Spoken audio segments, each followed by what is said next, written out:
Hi people, Bear back again. Well, sorry for the delay in the updates. It's been 6 days since my last Bankroll update and the wheels have come off the train. Oh my goodness. There's been a few expletives here. A lot of it's been offline. But last Monday's session was a disaster. I think we went about 5 buy-ins down in the end, which was a poor show. Didn't play well. Banter was crap, and it was really difficult to be brutally honest when I'm trying to multi-table 4 Zoom tables and then press all these buttons to bring the action to you with the setup I've got on Twitch with a live stream. So I'm going to change that around. So in future, all live streams are going to be just 2 tables. It enables me A to focus a little bit better, and B, critically I can have a bit of banter with people when they join the stream. 4 tables, pressing all these buttons, zooming in on a particular table when we get a hand, then zooming back out, then jumping to another table. It's just too much. The game in Zoom is way too fast for that. If I was playing MTTs, not a problem. If I was playing standard cash games, it'd be easy peasy. But in Zoom, because it's so fast, the action, it's just not conducive to any form of conversation. I'm missing chat from people when they're typing stuff in and all that. So that's what I'm going to do moving forward. The live streams will be 2 tables on Zoom. It enables a bit more banter, a bit more focus on the game, and we'll stop that nonsense moving forward. Certainly on other streams, if I'm doing MTTs or standard cash games, then we can do 4 tables. Not a problem. Easy peasy, if not more. But anyway, let's have a look and see what happened. We were up to about 7 buy-ins at one point here, as you can see there. After about 5,500 hands, we get to 10,000, and you can see here we're down 8.6 buy-ins. It has been disgusting. So many big hands getting beat here. It's almost as if somebody's got it in for me. I don't know if it's Poker Stars is getting pwned in the butt cheeks here by these Ruskies or whatever, but I'll tell you this much, is I just can't believe it. I've had sets cracked, I've had aces cracked so many times, I've had kings cracked, queens are minus, my queens are minus, it's disgusting. So it really is very disappointing to go 7 up and then to go 8.6 down. That's a 15 buy-in downswing. Now the thing is, with Zoom, you can get ridiculous swings, and it doesn't take long to lose 3 or 4 buy-ins. Trust me, 20 minutes and it's just gone. You know, aces versus kings, queens versus kings, ace king. You know, doesn't win a flip against 10s or 9s. It's silly stuff like that that can really hurt you. So what I'm going to do in this one is I'm going to play back a couple of the hands from the 13th onwards and let you have a look at what's happened here. So I'll play 2 of the hands whereby we won the most and 2 of the hands where we lost the most. And then you can analyse that, and we can analyse that together. Try and maybe learn something from that. But we need to reverse this downswing. It's disgusting. As I say, I've run like absolute crap. And the thing is, the graph is very deceptive there, because think about it. I get aces, you know. My opponent hits a set on the turn. So, you know, I'm way ahead, but they 2-outed me on the turn. The money goes in, and the graph just says you've got it in bad, which, you know, it doesn't take into account the pre-flop and the flop action and all that sort of nonsense. So when you're getting cracked like that, there's not a lot you can do. So the graph can be a wee bit naughty on that front. But anyway, let's get into the action. Let's play some of these hands, and then we'll keep our fingers crossed on the next session. So here's the first hand, and I misplayed this one. I do seem to remember this one, and I was really angry with myself. I raised with ace king. It's a good hand. I get three bet by this loose player, and I have some notes on him. I know he's loosey goosey. I know he 3-bets with a pretty big range. And I've seen him 4-bet with like king queen. So I like to so I 4-bet with 250, and he just goes for a little click back here, and I'm thinking, you're just at it.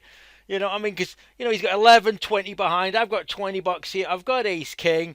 I could easily flat this, right, and look to play it. But then I'm out of position. I thought, oh, no, the guy's just at it. I know he's taking the rip. 2 hands beat me, right? The rest I'm flipping. And if he's got something like ace queen suited or ace jack, I can just see him going for it. He's that type of player. So in this particular situation, I elect to obviously go for it here with the 730. I'm now really committing myself to the hand, because look what he's got left behind. So I am committing. I could have flatted here. There's no way I can fold ace king pre to the 4-bet unless I'm, you know, clairvoyant, which I'm not. And he just goes for it, and I'm thinking, well, all right, if it's any pair, as long as it's not aces or kings, I'm flipping. Ace Queen suited, Ace Jack suited. I can see him doing this as well. Um, so, and I'm like, oh, disgusting. I can't fold now. I mean, I cannot fold for $9 with Ace King. And again, it's that 4-bet by myself. Really, I could have flatted, but you'll see what happens anyway. So, loosey goosey play here, and King comes on the flop, and regardless of what happens afterwards, when you see what happens with the hand on that flop with the backdoor nut flush with the ace, if I just flat, it's going in. Do you know what I mean? Whatever action happens here, it's going in. 10 comes diamond, right? Spade on the river. Shame that wasn't a 10 of spades. And lo and behold, he turns up absolute diamond of a hand. So yeah, it's a bit of a misplay pre-flop, but even regardless, if I call, his 4-bet there, even if I call the 3-bet, how am I going to get away from that hand? It's almost impossible. There's just no way I can get away from that hand, in my opinion. So I'm going bust in this hand anyway. So lo and behold, it's just one of those things, and very loose player, and I do have some decent notes on him. Just turns up with the goods on the button. So wasn't really happy with my play there, but when you look at what happened after the event, it really doesn't matter. It would have gone all in anyway. C'est la vie. So that hand cost me $16, so that was a bit of a pukements. Ace 9 here. I'm pretty sure I'm first whack. Yeah, so I raise Ace 9 up, off. I get a flat caller. So we're multi-way here. We flop top pair. Okay, so standard C-bet. Standard a call here. And a fold. So we're heads up now. Comes out. So I'm up and down in with the ace and the back door. Well, it's not really... To him, I could technically have the back door nut flush, okay? So I check it. He bets, okay? Smallish bet. And I just call it. So I'm pot controlling here. So at the moment, I don't mind this at all. I really don't see any mistakes here, really. And then it comes spade on the river, which is basically gin for me, because any action from him, right? If he puts a small bet in, I can jam here with the ace of spades, and he's just, what's calling me here apart from another flush if I pump it in his face? I just don't see it, you know what I mean? So I check, and he puts a little bet in, and I go for the jam. So there, I already had this game plan in place. I do not think this is bad at all. I go check, jam, all in, holding the ace of spades, and, what can call me here? And what would call me pre-flop? So think about it. Queen 9? Jack 9? Maybe for the straight. I don't see how two pairs going to feel comfortable here. And a weaker ace. It's like what could technically call me with confidence here with that check jam in the face with that flush out here? And there's a lot of cards that would fold here. So like maybe an ace jack could easily fold here. Ace queen could fold. Even ace king can fold here. Do you know what I mean? So any ace that out pumps me here could easily fold here. So it's really a small range that can call me off, in my view. Remember, this is tuna steaks, man, and these guys just love to fish. So let's see what he does. Well, obviously he calls me off in a heartbeat. I don't think he even thought about it. Alright, and lo and behold, he turns up a set of sevens. So, pretty strong hand here. And, he's calling that off regardless. And he snapped it off. If I remember rightly, he didn't think 2 seconds about it. He just thought, boom, I'm calling this without any hesitation. I've got a set. I don't care what you've got. And in it goes. So, a lesser hand... probably that jam may well have worked. So an ace jack or an ace queen could easily fold there, but a set, he thinks, well, that's just way too strong here, and then he goes.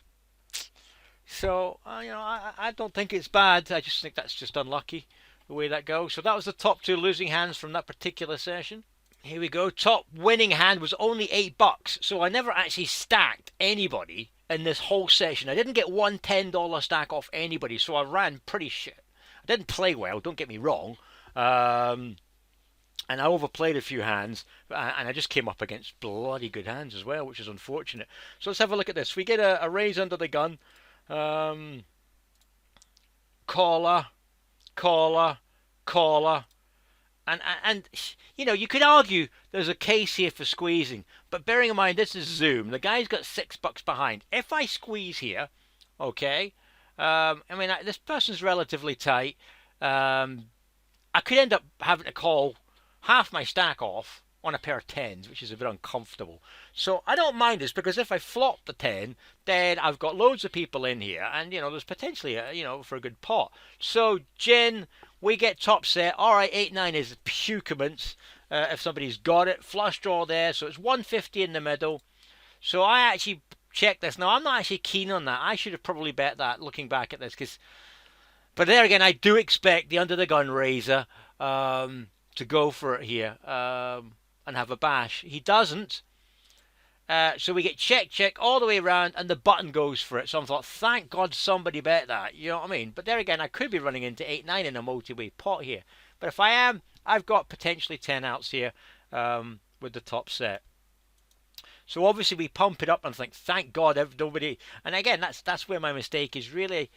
Well, I say mistake. I should really be leading out on that flop. I think because in a motorway spot there, you know, you don't get action. It's like a disaster. So many cards come on a turn that I may not like. So I raise it up. He calls. Safe-ish card for me, technically speaking. Well, it is a safe card. As long as he's not holding, like I say, the 8-9. And we bet decent again, leaving $5 behind. He calls it off. Hearts come, and I'm like, piss right off. I mean, I'm getting over 3-1 on my money here. Can I fold this now? I check it. He checks it back. And he shows a set of sevens. Now, what I don't understand there is how he doesn't go all in on the king. That does not make sense to me. He's got a set there. It's flush drawing, hearts and diamonds, and he doesn't go all in. You know, he's prepared to call the turn, right? And still keep money behind with all these other cards. So maybe he's just hoping to fill up there, but obviously if he fills up, then I'm taking all his money. But it was just really, I just couldn't get that. I thought that was pretty poor from Hertha. Obviously German with that name. So that was our top winning hand. And really, we should have got all the bloody money in that one there. But how he got away with that, I can't get my head around that one.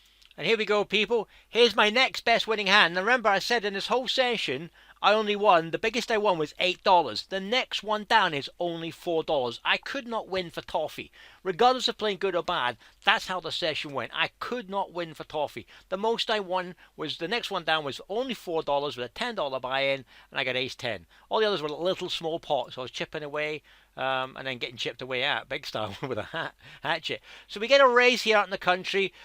A call with ace 10, it's pretty loose to an extent. And a lot of people think, well, hang on, that's a standard call. Out of position in a Zoom game, calling ace 10 is just, you know, you can get yourself into a world of hurt. So I'm not a big fan of it, but this guy does raise quite high pre-flop. So I take the flop. Anyway, it comes ace, ace, king. So I check back to the raiser. He bets 36. I just call it. There's no point banging this in. All right, so now it's gin, unless he's got quads. I've now got full house, top full house here. So whatever happens, I'm getting it. Do you know what I mean? And here we go. Check. He bets it. I call it. 2 comes. I put a little buck bet in there, and he just jams it all in. And obviously it's an instant call. And he turns over 6-7. And I'm like, you what? You absolute what? Can you believe that? So this is the problem you have at these lower stakes, is that you've got some people who are loosey-goosey, and when they hit it, you end up paying them. And then you've got people like that where you think, what the hell are you doing? Do you know what I mean? And he just gave me his money there. I mean, I'm never, once I put that buck in, I mean, how am I folding here? Do you know what I mean? So anyway, that was the next biggest hand I won in the whole session. Unbelievable. So that was 780 odd hands. And the two biggest wins was an $8, and then the next one down was a $4. Pretty gross session. And with that session and a couple of ones offline, that took me down to 8.6 buy-ins as of the 16th of January, which is gross. Well, the next live session is going to be on the 19th, I think. Hang on. Yeah, it's going to be the 19th at 8 o'clock. So please come and join, because we really need to turn this around, because it's getting really disgusting. That sort of swing down the way has been pukements, and we need to reverse this. We can't let this continue. It's just like, ugh. You know what I mean? So anyway, wish us luck, and come on and join us in the next stream on the 19th. Lots of great giveaways, people. I've got the spin the wheel there with $30 50% spinning goes going for grabs. We've got crates of Stella giving away. We've got a $50 jackpot on the wheel right now giveaway if you hit that. So some good stuff there. So, I think we're going to take some Valium, combination of Valium and Stella on my next sessions offline to try and pull this back. Anyway, hope you enjoyed the vid. Post your comments. Catch you soon.